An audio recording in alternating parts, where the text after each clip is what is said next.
Hola, Ok, Padre Alejo. Buenas tardes allá en Cochabamba. Aquí estamos ya a las 9 de la noche. ¿Cómo estás? muy bien, estamos aquí con cielo azul y con un frío tremendo en las noches, casi bajo cero. Quiero que conversemos, vamos a hacer un coloquio, porque tú estás cumpliendo 50 años de misión, ¿verdad? En Cochabamba. En sí cumplo el 2 de julio 50 años de sacerdote. Yo fui ordenado en Würzburg, en Alemania. Y después de medio año, en agosto del año siguiente, yo, yo estuve aquí en Bolivia, yo he venido. Also prácticamente Ya. es 49 años de permanencia en Bolivia y 50 años de sacerdote. O sea, inmediatamente has venido. Pero para los que no te conocen, tú eres alemán. ¿En qué parte de Alemania has nacido? ¿Cuántos hermanos tienes? ¿Qué hacían tus papás, por ejemplo? Porque por ahí sé que uno de ellos era protestante, ¿verdad? O luterano. Muchas gracias, Padre Ariel, muchas gracias como Llámame Ariel o Don Ariel, Ariel. como me gusta. Primero quiero agradecerte por hacerme esta entrevista y no es porque, digamos, adornar con flores a mi imagen o a mi trabajo, sino me parece que muy poca gente sabe del trabajo de un misionero o de un cura andino aquí en Cochabamba. Y por eso yo quería y te he pedido y has aceptado esa entrevista. Muchas gracias, Ariel.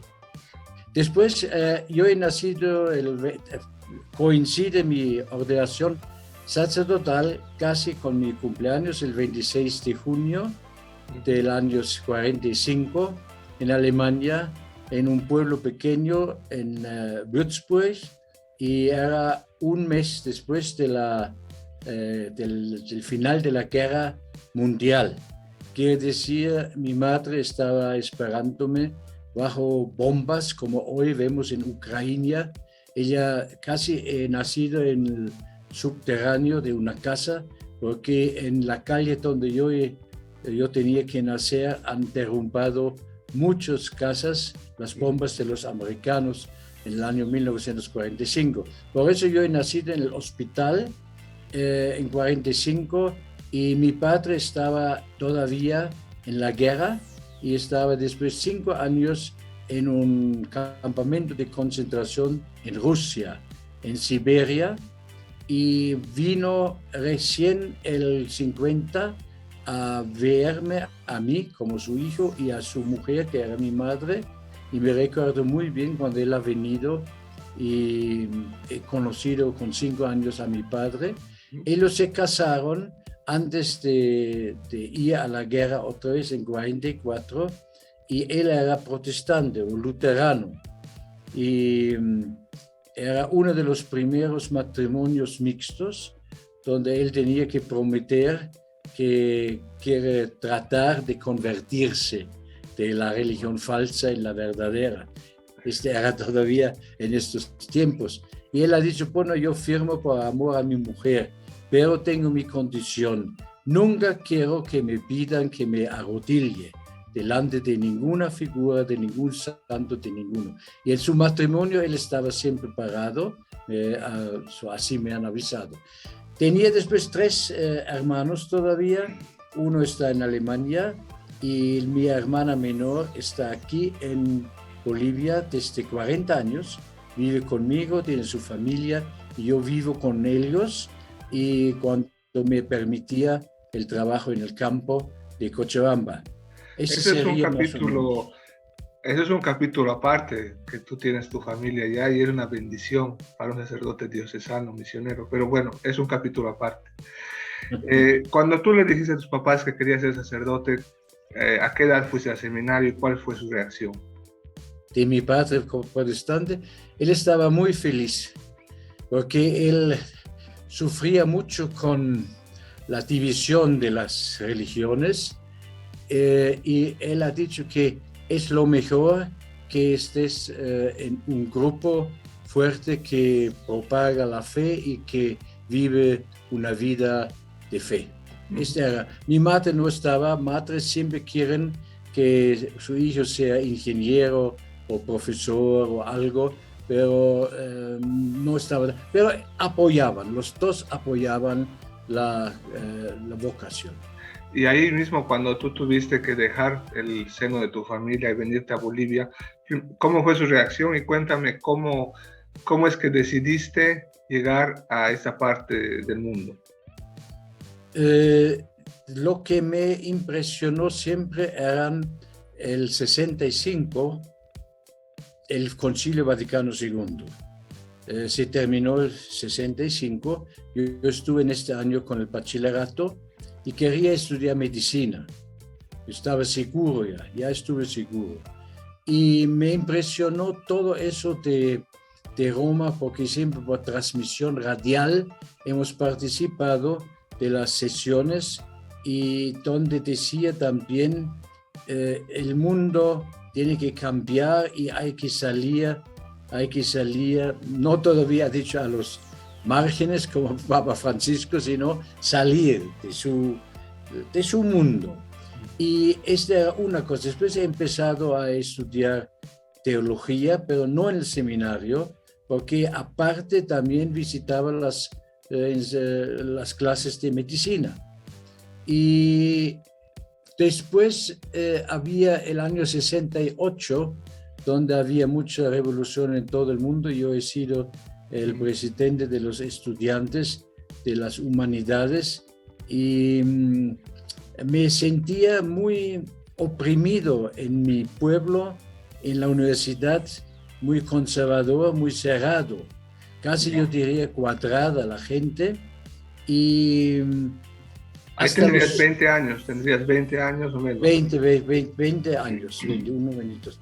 Por ejemplo, las calles, no sé cómo es, hay también pueblos en Italia o también aquí, Tarata, calles muy estrechos.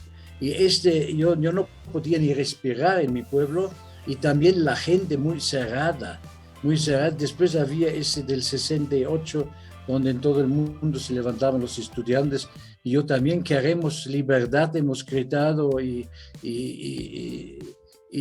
he dicho, yo quiero salir. Y después había una oferta, porque estuve en el Senado de la universidad también como delegado estudiantil, para ir 6 meses a Cuernavaca, a México, a una escuela de Iván Illich, CITOC se llamaba eso, donde él también medio quiere cambiar el mundo, y allí he aprendido el idioma español y muchas cosas más sobre América Latina. Y dicho, eso es mi destino. ¿Y cómo has llegado a Cochabamba? Ahora, viene, dejé la medicina, he ido al obispo, que era un amigo de la familia, porque él ha casado a mis padres, y él me daba entonces el chance, ha dicho, sí, te voy a ordenar, y después de un año o medio año puedes ir a América Latina. No sabíamos dónde todavía. Y un día, y este es el secreto o el misterio de mi vida, no sé por qué. Después de haber ido a México, he vuelto, me han ordenado. Después el obispo ha dicho, ¿a dónde quieres ir? Bolivia, he dicho, no sé si era el Espíritu Santo. Después he mirado el mapa y he visto, es lindo, pero no tiene mar. Y yo era muy nadador, cuando he dicho que voy a hacer. Y después he dicho a Fide Donum, que había una organización para los sacerdotes diocesanos que quieren ir a América Latina, y me han dicho, sí, Bolivia puedes ir en Independencia, es un lindo proyecto, allí puedes aculturizarte y después puedes buscar tu camino. O sea, ya había una misión alemana en Independencia. Sí, no conocía. Muy interesante. Ellos me propusieron para que no esté en el aire. Ya. El primer impacto, ¿qué es lo que primero te acuerdas cuando has llegado ahí? Llegó un 5 de agosto a La Paz, estuve en el Hotel Sucre, y de repente vino una bulla única en las calles a las 10 de la mañana, y veo la primera vez en mi vida un desfile de alumnos, y delante un presidente muy bajito con un cigarrillo en la boca, el general Panzer.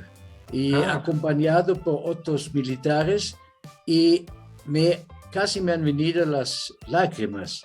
De la emoción. He dicho, que nunca he visto en mi vida, y con qué seriedad han marchado los chicos del primer básico y los soldados, y sin embargo de la solemnidad hablaban entre ellos. El Panza hablaba con su gente y era impresionante. Esta era la Mira, todavía estamos en la primera pregunta que quería hacerte. Entonces tenemos que, mi tarea también es ir acelerarte un poquito en algunas cosas. Obviamente tú has llegado a Bolivia, todos los que te conocemos sabemos que has hecho muchos proyectos de evangelización, de promoción humana, de agricultura, de educación, etcétera. A ver si nos cuentas algo así muy en general, pero si tú te tuvieras que quedar ahora en este momento en el que tú miras atrás, aunque es una pregunta difícil, si tuvieras que quedarte con un proyecto que has hecho, ¿con cuál te quedarías? Bueno, yo quiero también ir atrás del Vaticano II, allí y también de la encíclica Fidei Donum del Papa Pío XII, el movimiento de las comunidades eclesiales de bases en Brasil y en México.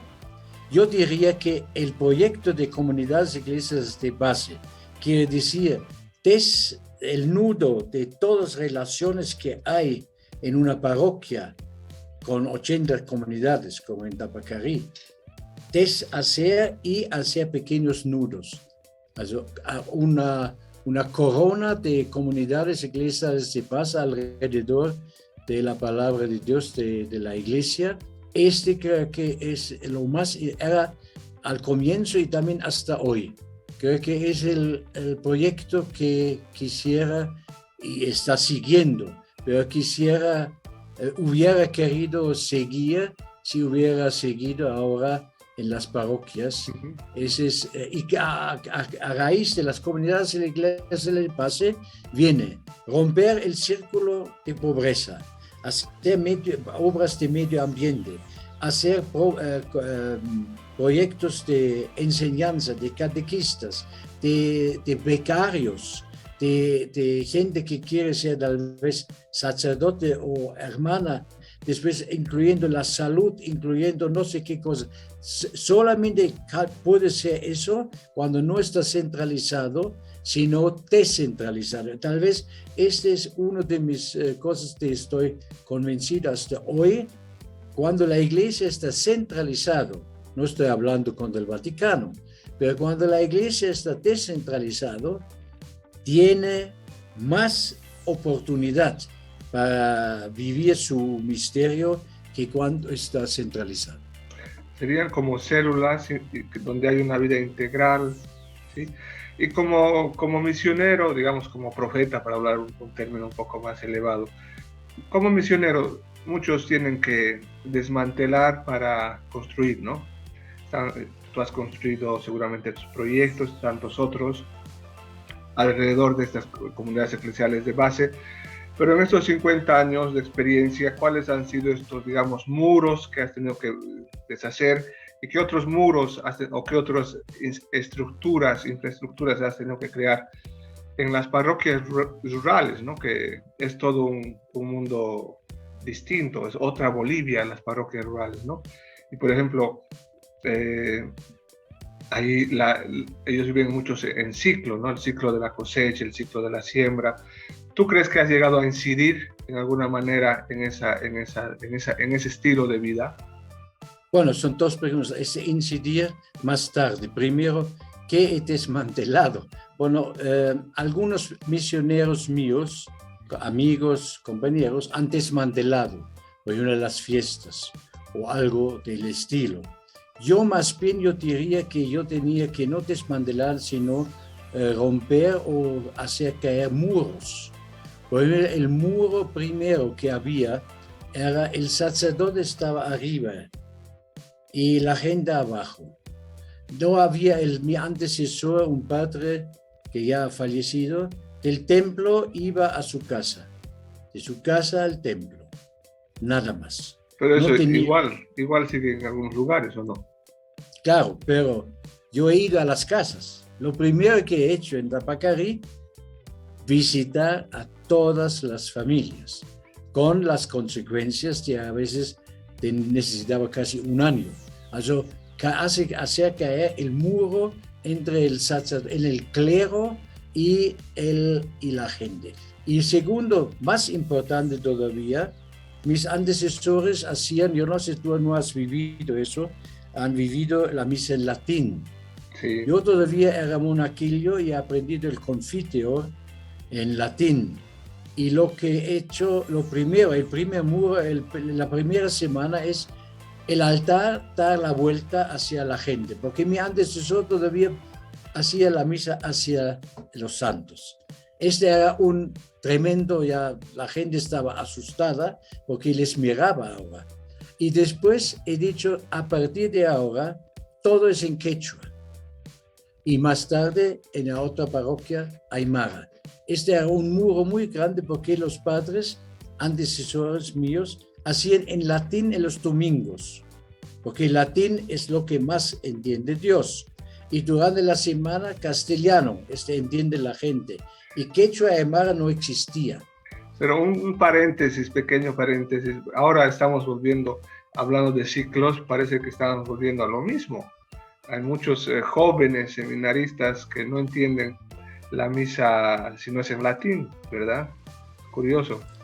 Hay excepciones, pero por ejemplo, mi sucesor en Tapacarí, todo hace en quechua, sobre todo cuando se transmite por Facebook, porque la gente le alaba, los residentes que viven en Cochabamba dicen, qué lindo una misa en quechua, qué lindo la misa en quechua, qué dulce y todo eso. Esos son romanticismos, pero en el campo es necesario en quechua para que la gente entienda. Y hay ya, digamos, algunos sacerdotes bolivianos jóvenes ya hacen la misa en quechua, pero lo raro es que predican en quechua, sí, pero el canon no se atreven. Tal vez hay un cierto miedo que hay que decir las palabras rectos. Hoc est corpus meum. Así había antes, ¿no? Los sacerdotes, mi párroco ha dicho siempre a mí, eso es lo más importante. Si dices bien, la misa está. Es válido. Ya. Y, bueno, cerrando el paréntesis, en este tiempo tú has vivido en carne propia estos grandes cambios que se han vivido en Bolivia, ¿no?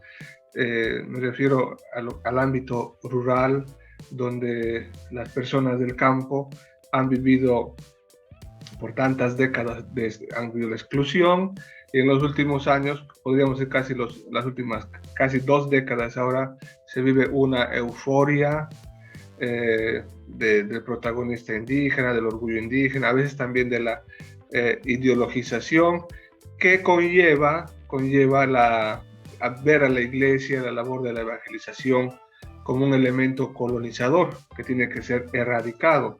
Vivimos en lo que se llama la cultura de la cancelación ahora, ¿no? Donde se destruyen, se bajan las estatuas, se quieren cambiar el nombre de los lugares, de las plazas. Entonces, ¿qué reflexión tienes ahí, haber vivido de la marginación a la euforia? Como misionero, ¿cómo has vivido tú eso? Bueno, la euforia venía más tarde, tal vez. Primero, una palabra de la descolonización.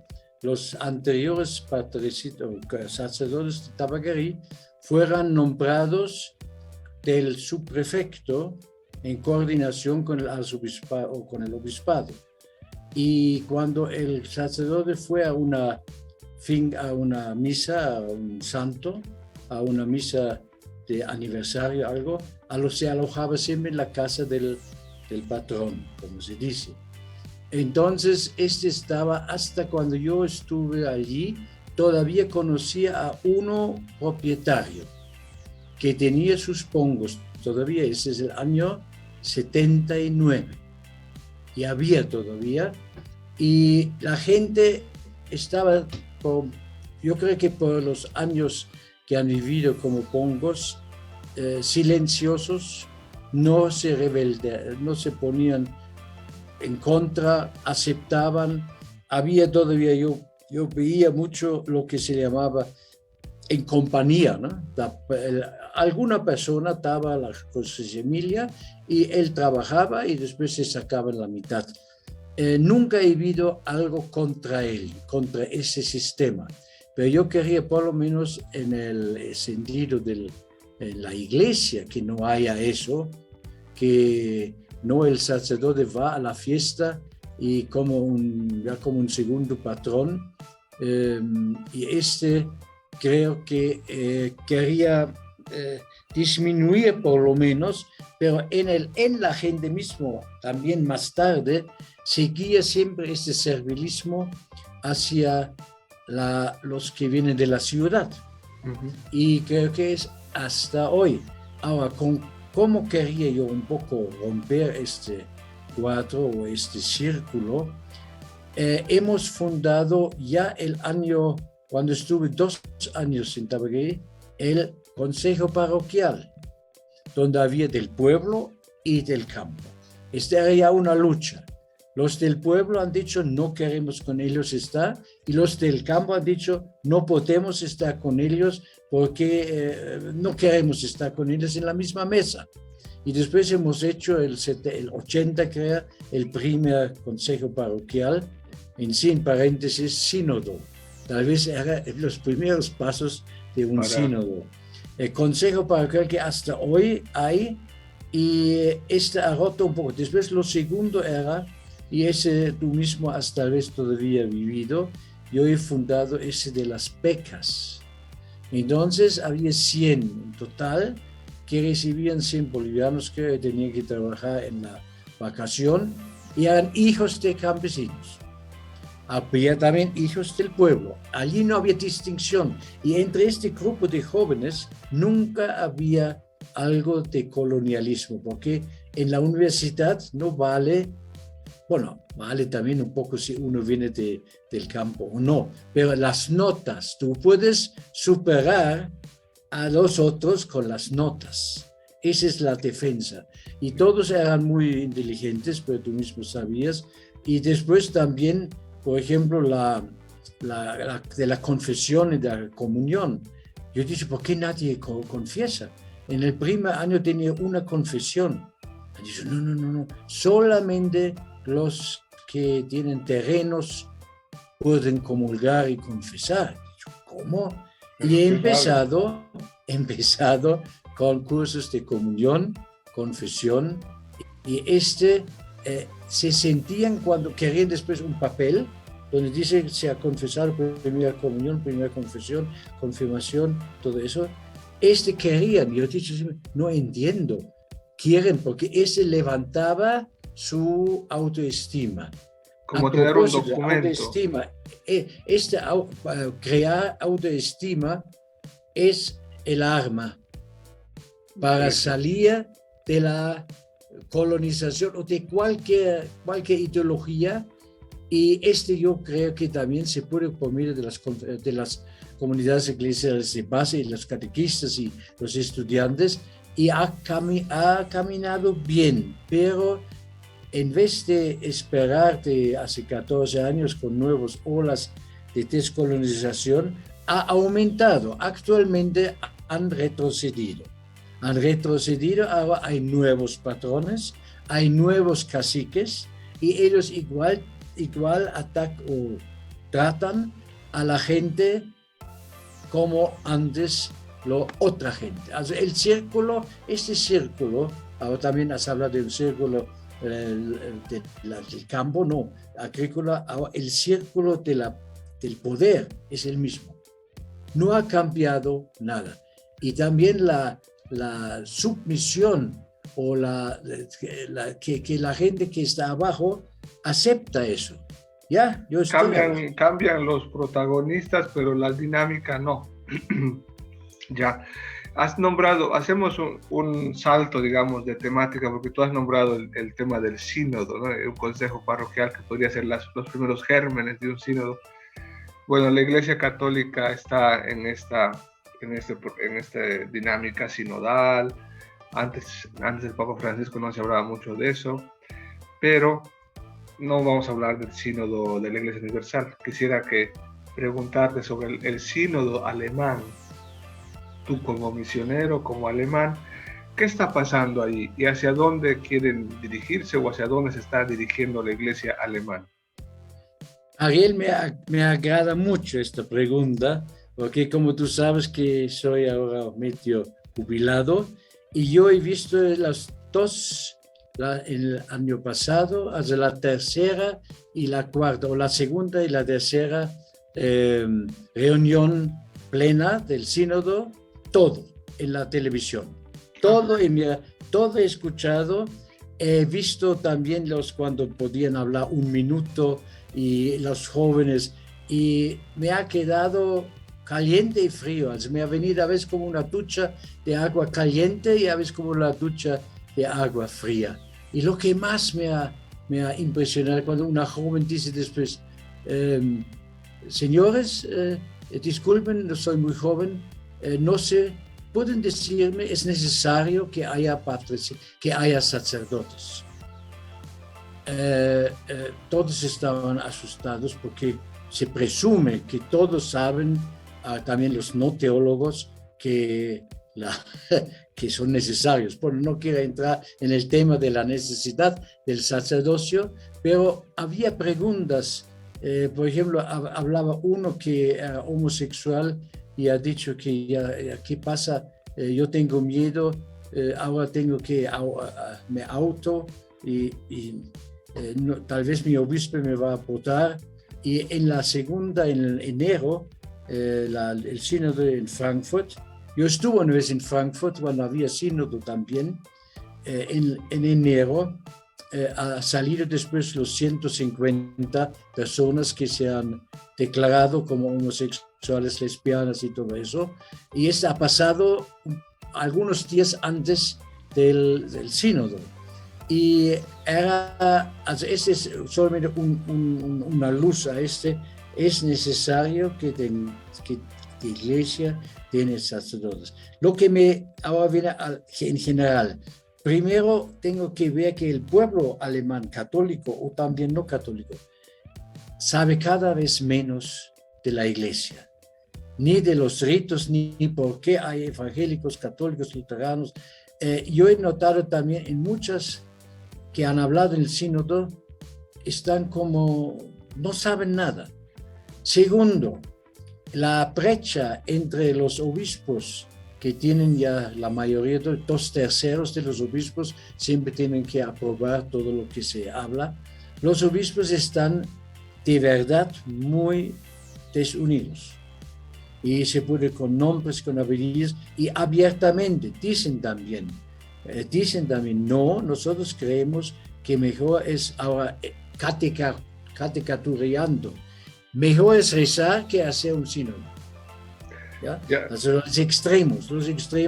O, por ejemplo, la lucha, yo estuve en la primera también en la televisión, donde dicen, ahora vamos a sentarnos según el alfabeto. Entonces, el arzobispo de tal A está al lado de una behinderte que una especial de una señora en silla de rueda o al lado de un joven, y los que tienen Wölki y ellos están juntos atrás, ¿ya? Porque el cardenal más importante de Alemania estaba atrás porque según el alfabeto, y después han dicho no puede ser, en la iglesia vale, y ahora oye bien, aquí vale en la iglesia la jerarquía, que no es democracia ni nada más, sino la jerarquía es Dios manda a un obispo, sea obispo, y por eso él decide. Después otra cosa, el tercer, cuarto punto, la división entre el obispo hoy día es como un monarca, es legislador, ejecutor y su juez.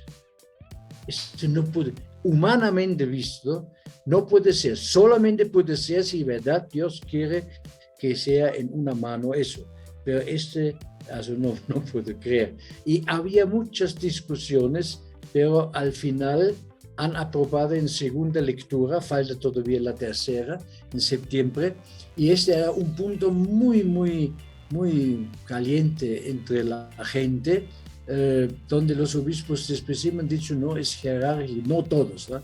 Es jerárquico. Después el otro punto, el celibato, yo creo que tú estás al día, la mayoría de la asamblea, de los 220 creo, fuera de los obispos, van a decir abolir esta ley, y después también de las mujeres, creo que tal vez va a ser más que la mitad. Ahora la pregunta es, ¿por qué los polacos y los ingleses y los franceses y los americanos, los obispos, atacan a Alemania? Dicen que no puede ser así, y había fuertes ataques, sobre todo de Polonia, ¿no? Polonia, también Italia, creo, ¿no? Y han atacado mucho, y siempre mejor que hacer una reunión es rezar. Claro, es una caricatura, pero yo creo que en el fondo los que no quieren sínodo tienen miedo. Y miedo es un mal consejero. Al mismo tiempo, el sínodo no va a cambiar la doctrina, puede cambiar las prácticas, ¿no? Exactamente, la práctica. Y en el caso de los obispos, ¿qué dices? Este poder que tienen ser legislador y juez y ejecutor, recién yo he entendido eso, es una lucha práctica muy importante, porque en sí ya hay, el Vaticano o el Papa pide que haya consejos económicos. ¿Qué pasa con el Consejo Económico? Yo estoy en el Consejo Económico. O en Limburg, en Alemania, donde el Consejo Económico tenía que decir al obispo, señor obispo, por favor, no hagas eso. Y después han preguntado al señor que estaba de presidente en el Consejo Económico, ¿por qué usted no ha dicho alto? Yo no puedo contradecir al obispo, ha dicho. Eso sucede en Alemania. Pero incluso se ha llegado a hablar de cisma. ¿Tú crees que pueda suceder eso? De un cisma. No, en Alemania creo que no, porque al final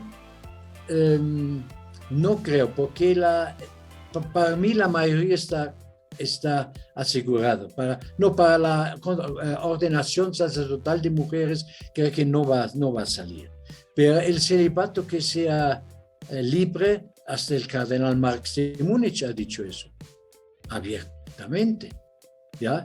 Y yo creo que allí, no creo, pero al nivel mundial puede haber dos iglesias. Bueno, dos visiones de iglesia. Es un tema abierto y que está también, lo que hay que recordar es que es el tema de la iglesia alemana, ¿no? Que no tiene nada que ver, bueno, tiene que ver, pero no es en toda la iglesia universal, no es el sínodo de la iglesia universal. Era interesante conocer tu punto de vista como alemán, como misionero y como una persona que ya tiene la experiencia y la libertad de hablar. Los jubilados siempre hablan con mucha libertad. La gran ventaja. Es la gran ventaja, sí. Bueno, yo no puedo opinar al momento. Una pregunta, Ariel, no pregunta, sino yo he leído en Italia, tampoco los obispos con gran alegría e entusiasmo reciben el sínodo. Bueno, sí, se dice al menos que han tenido dificultad en empezar este proceso. Y como tú bien sabes, el tema es que hay un miedo infundado, yo creo, de ver al sínodo como un riesgo, un riesgo ante la razón del clero, por ejemplo, ¿no? Perder lo que se llama el poder, entendido, depende cómo lo entiendes el poder, pero parecería que con el sínodo se tiene ese miedo de perder la autoridad o ser cuestionado. Esto en general, acaba de salir lo mismo en España, que son los sacerdotes de más o menos de 40 años para arriba, jóvenes de 40 años que no les gusta esta palabra porque ven como un riesgo a su autoridad, a su ser clerical, ¿no? Porque ahora también se habla tanto de desclericalizar, pero a veces creo que eso se malentiende, ¿no? Y lo mismo para un obispo, ¿no? Si se habla de sínodo, hay gente que puede malentender que va a ser simplemente democratizar la iglesia, y esto no es así. Y se está empezando, pero se está empezando. El Papa, digamos, ha impulsado y empujado a los obispos italianos para que hagan su sínodo italiano. Porque muchos países están teniendo sus sínodos, que luego es muy distinto del sínodo de la Iglesia Universal. Y como tú sabes, ahora con la reforma de la curia, ya no es solamente sínodo de los obispos, sino es la secretaría del sínodo es más una secretaría para animar la sinodalidad en la iglesia. Ya no concebir solo el sínodo como una asamblea de obispos, como un evento. Antes sínodo significaba el evento de 3 semanas. Ahora sínodo significa un estilo ya de iglesia, ¿no? De diálogo, de confrontación, de llegar a consensos. Y eso no estamos acostumbrados, como dices tú. A veces los actores, como decíamos antes, los actores cambian, pero las dinámicas quedan. Y en ese sistema de poder, todavía la concepción de poder, de la decisión última, es de que nadie puede cuestionar a la autoridad, en este caso, a los que se les ha dado la autoridad. Pero bueno, pasando a un tema un poco casi teológico, digamos, o pastoral teológico. Tú has trabajado tanto con el ámbito campesino, rural, que tienen sus ideas, su cultura milenaria, sus costumbres ancestrales. ¿Cómo ves ahí la imagen de Cristo, Redentor, de vida eterna? Porque por un lado se hace la misa, pero después se va a rezar a la Pachamama, ¿no? Eso es una parte, no sé si de la enculturación, es decir, se ha logrado entrar a la genética así de la evangelización, o solo hemos quedado en un sacramentalismo, en un adoctrinamiento, porque antes era cuántos bautizos hacía el sacerdote y ese era el éxito, ¿no? de la evangelización. Ahora, ¿en qué etapa estamos ahora? Es una pregunta muy, muy interesante y que me ha movido mucho. Yo me he anotado aquí inclusive porque cada palabra vale. La pregunta es: ¿la evangelización ha calado en la cultura de la gente indígena? Es decir, la concepción de Cristo Redentor, Salvador de nuestras almas para la vida eterna. Sí. Ya, empezando con la última palabra, vida eterna. Yo he hecho preguntas, inclusive he hecho colección de preguntas. No creo que hay en la cultura indígena este concepto. No hay. O sea, ellos dicen que por eso también mueren más fácilmente, porque ha terminado el ciclo. Yo he acompañado tantos al último día. La última unción en mi pueblo en Alemania, corrían y llamaban por teléfono: rápido, está por morir, y si muere va a entrar al infierno, hay que darle la comunión y el perdón. No existe. Also este miedo de que van a perder la vida eterna no existe, porque no creen en la vida eterna en la manera como la teología dice eso. Ahora también, Salvador de nuestras almas. El alma para ellos sin algo material no existe. No existe porque todo es animado y materializado. Por eso también el amor es concreto, o más bien toda la vida es concreta. Y eso es lo que yo he chocado desde mi cultura intelectualizado. Allí es todo concreto. Cuando yo te visito, no puedo venir solamente para visitarte, porque ese es un poco ya abstracto, sino tengo que venir con algo, sea huevos o sea un regalito. Yo he preguntado una vez a uno de mis ahijados, ¿por qué 2 domingos no has venido? Me dijo, no tenía nada porque faltaba que maduren los higos. Dice, ¿por qué hay higos? Para traerte para ti. Yo dije, yo quiero que tú vengas y participes en la misa y vengas a mi casa. Also, todo es concreto, no ha cambiado. Ahora es la pregunta, ahora viene la concepción de Cristo Redentor. ¿De qué nos ha salvado? Entonces, ¿qué es Cristo? Yo he muchas veces, también personalmente, he dicho, Jesús como amigo aceptaría, porque se puede en la fantasía traer esta idea. Hay un libro de Karl Rahner, Jesús y mi amistad con él. Pero el Cristo Redentor, el Cristo ya no entienden tampoco, por eso las 2 parroquias, uno hemos llamado Jesús de Challa y la otra Cristo de Ramadas, para que no se enojen los unos ni los otros, los que tienen el concepto Jesús y los que tienen el concepto de Cristo. Pero Cristo Redentor, la concepción de que Él me ha salvado. Una vez me ha preguntado uno de los del campo, Jesucristo es el Mesías. Sí. Cuando ha venido hace 2000 años. Sí. ¿Y qué ha cambiado? ¿Qué ha cambiado el Mesías? Últimamente leo un libro, por internet me he comprado el libro que se llama El Mesías no ha venido, de los judíos. Hay teólogos judíos que saben que no ha llegado, ni va a llegar, ni esperan más, sino esperan el reino de Dios. Y el Mesías católico o cristiano me han preguntado muy directamente qué ha cambiado.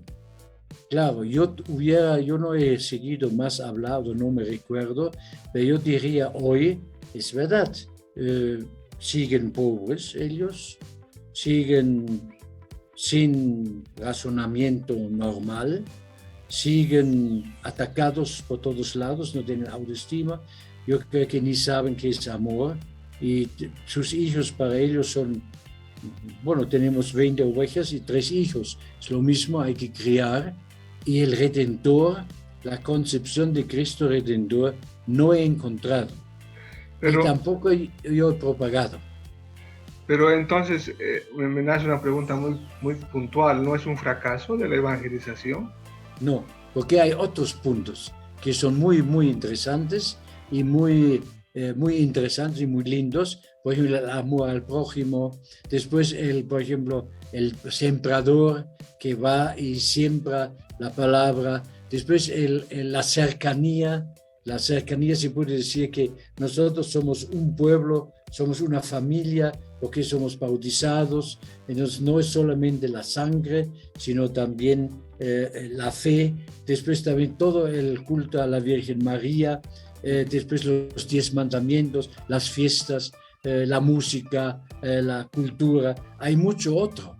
Pero ese de la salvación, redención y del mesianismo no he encontrado ni he propagado mucho. Lo que yo he propagado es que somos unos son pobres, otros son pobres, que los compartimos y tratamos de disfrutar de la vida.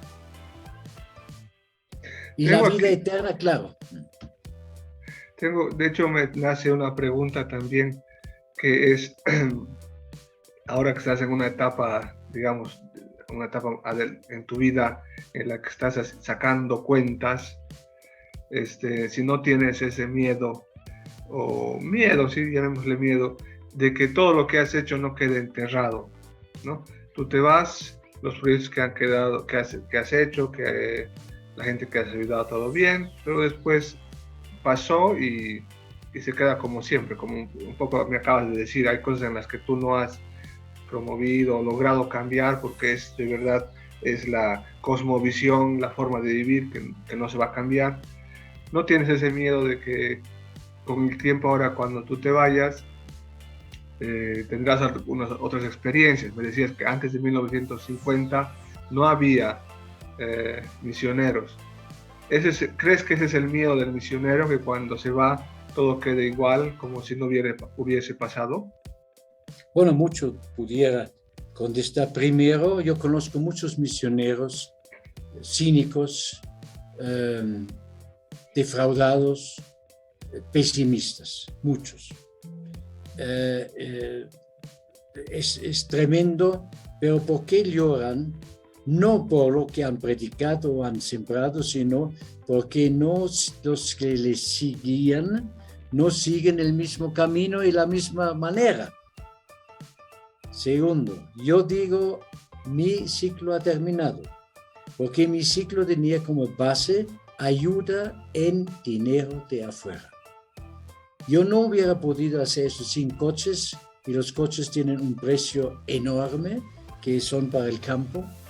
No hubiera podido hacer templos o hacer cursos o no sé qué, una infinitud de cosas.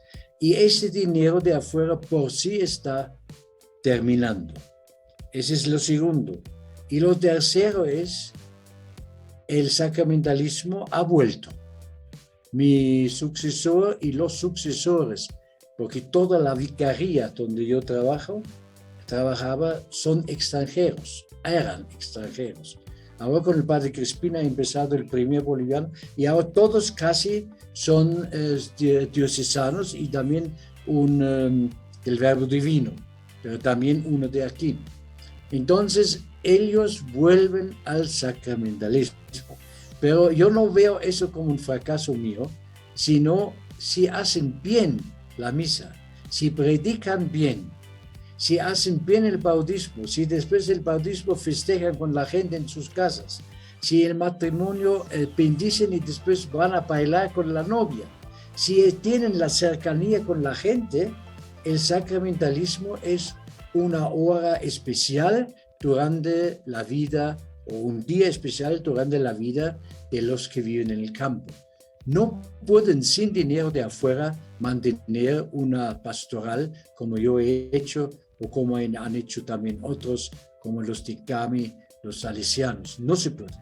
Y ya no veo tan negativo. Yo he visto muy negativo el clericalismo. Bueno, digamos, no, la palabra clericalismo es muy al sacerdote. Yo digo sacramentalismo. Él tiene grandes ventajas. Mira, aquí en la ciudad, en Quillacollo, hay cada media hora una misa. No hacen pastoral. ¿Por qué no hacen una hora para los dos y hacen una linda catequesis con dinámicas y salgan del altar y vayan abajo y hablan con tal chico o con tal chica? ¿Por qué no aprovechan que todavía la misa es lo máximo o lo más acostumbrado en la gente? Se puede también con sacramentos hacer pastoral. Pero ahí está, con pocas palabras, yo que no tengo miedo, sino yo sé, cosas se pierden, pero también por las juntas de fe son, en vez de fiestas, hemos inaugurado encuentros de fe de todas las comunidades, como también el domingo 26 va a haber enramadas unos 2,000 personas de todos los lugares, ¿no? Comimos todos y todo eso. Y la misa es lo más importante.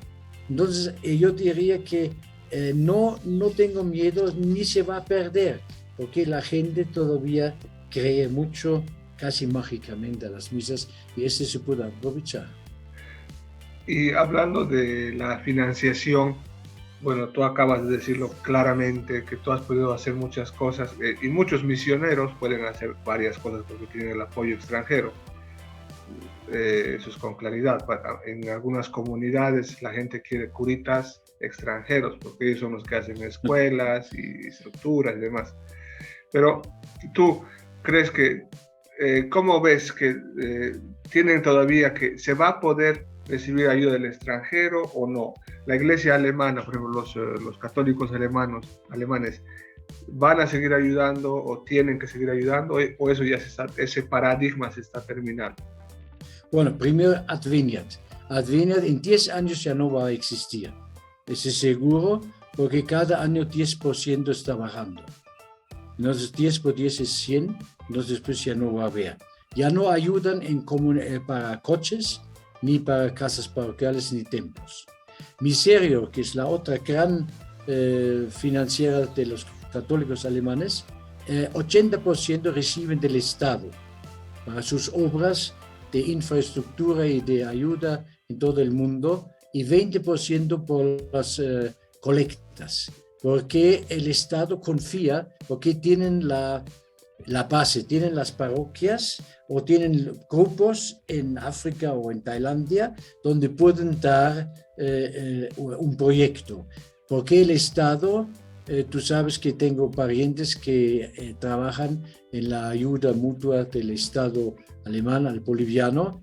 Ese dinero es prácticamente solamente para satisfacer, para cumplir con el porcentaje que cada país rico tiene que dar a un país en desarrollo o en país en condiciones desfavorables. Es en vano, ¿no? Y después particulares han disminuido mucho.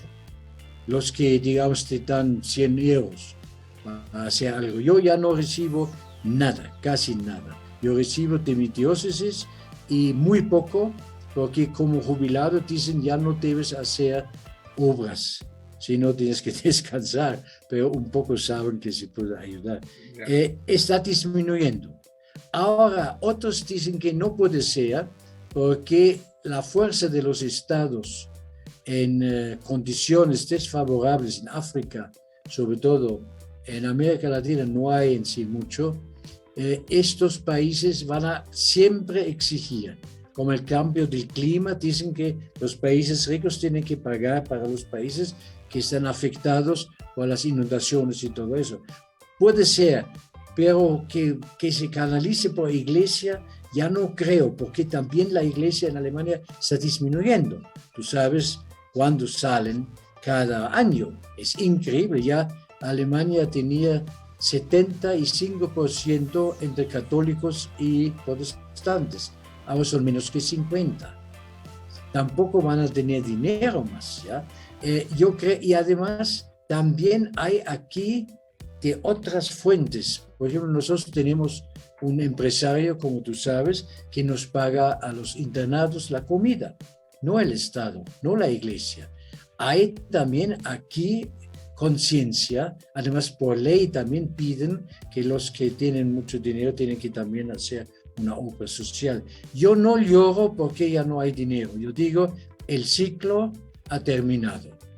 Sí, es como un grifo que se está cerrando, sí, y sí. A ver si van a haber otros grifos también, internos. Sí. Son interesantes que todos son ciclos, ¿no? Se abrirán otro tipo de ciclos, otras dinámicas.